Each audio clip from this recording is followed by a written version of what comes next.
it's Emily Kutchins Adler, the Buttery Babe, and today we're gonna make cranberry oatmeal bars. You're like, what is up with you and the cranberries, Buttery Babe? Well, some people said that their family wasn't quite as big as mine and they didn't go through the entire recipe of cranberry sauce for Thanksgiving. So I'm gonna give you a helpful hunter on what to do with extra cranberry sauce besides, of course, eating it. We're gonna start today with 1 cup of powdered sugar, 1 cup of walnuts. These are just crushed up in the food processor for a second. 1/4 cup of old-fashioned oats, 1/4 teaspoon of cinnamon, a pinch of kosher salt, 2/3 a cup of homemade cranberry sauce. Now again, this is leftover cranberry sauce. And then we've got 1.5 cups of all-purpose flour and 1.5 sticks of butter, and that's softened. And then this is just an 8x8 baking pan. I used a metal one, and I lined it with aluminum foil. Now why metal versus glass? Because my glass ones, which I love, they're beautiful, they have slopey sides, and my metal ones have very clean, sharp edges so that my bars, when I go to cut them, the corner ones won't be all crust. They'll have equal amounts of crust and jam and crumb. The crust and the crumb on these bars are the same thing, so it's going to be nice and quick, and we're going to do it all today in our food processor.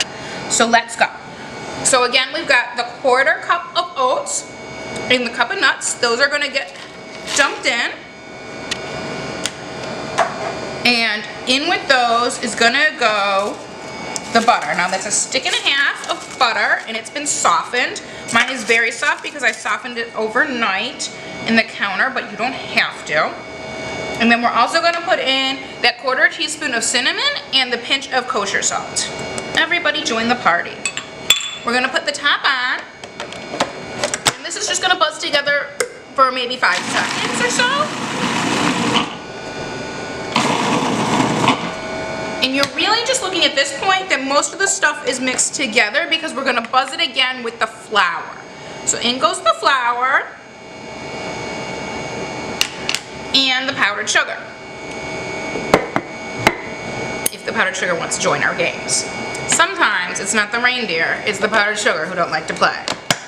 Click it on, and off we go. It's like a day at the races. That's going to run for like maybe 10-15 seconds. In the meantime, I'm going to get my spatula out so we can get it out of the bowl.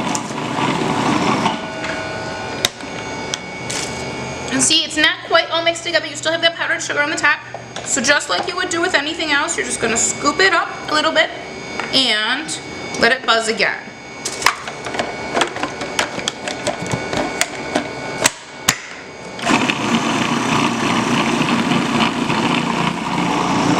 And we're done. See? Nice and fast. So, this is a really soft dough, which is great because we're going to push it in. Let me take the bowl down so we can get a better shot. Huh? Maybe. There we go. So we're gonna save a little blob of the dough. It's about 1/4 cup. We're gonna put them right there so that we can use it for our crumble topping. And the rest of the dough we're gonna take out of the machine and dump it gently right into our tinfoil lined pan. You just want to make sure you get all that dough out because you can't make the cookies if they're still in the bowl. Everybody out. Done and done. Bump. So, this is a fun project to do with the kids because it's a little bit messy, but not a ton messy, so you won't have to be making new outfits for everyone. And we're just going to take the dough and spread it out, and then push it down.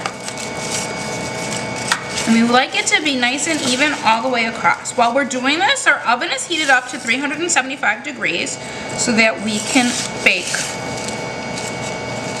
our cookie bars. I also like this recipe in the 8x8 because it's some built-in portion control, because you know how I am with the cookies. See the cookie, want the cookie, eat the cookie.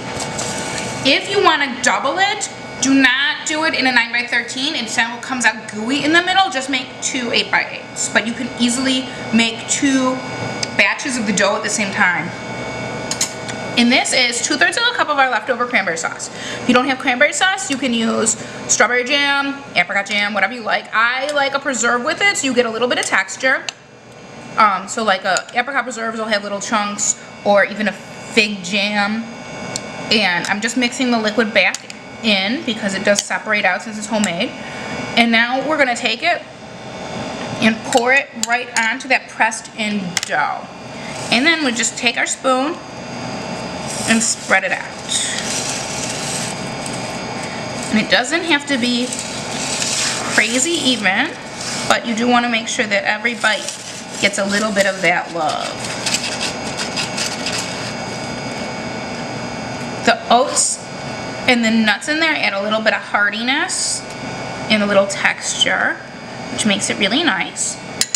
And then we have that little ball of reserved dough that we saved at the beginning, and you're just going to take it and drop it into little blobs on top of your cranberry sauce.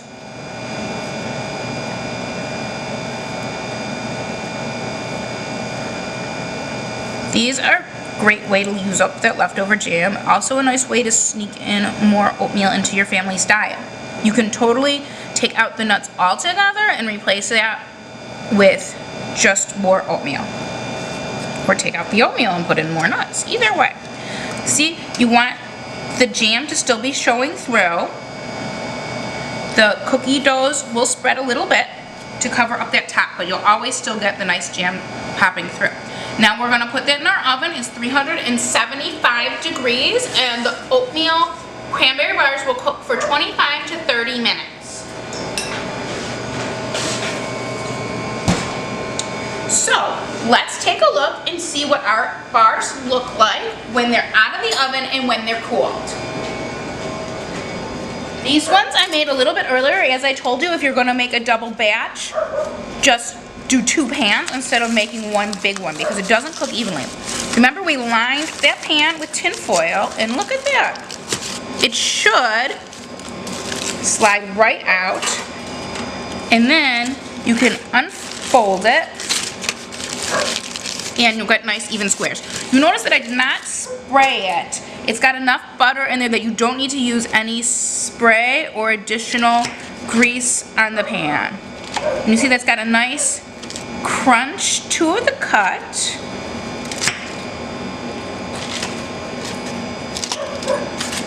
And we're just gonna cut it in bars, and it's 5 by 5 if I do it evenly, but I'm not always so good at the even. Okay, so we went 5 by 4. So you've got 20 cranberry bars in the pan, and look at that. You've got the beautiful layer of jam in with the oats. It's nice and delicious and crumbly and everything you could want for sweater weather. Yum, yum. I'm Emily Kutchins Adler, the Buttery Babe. You can follow me here on YouTube, on my website, butterybabe.com, on Facebook, Instagram, LinkedIn, Pinterest, and now on Food 52.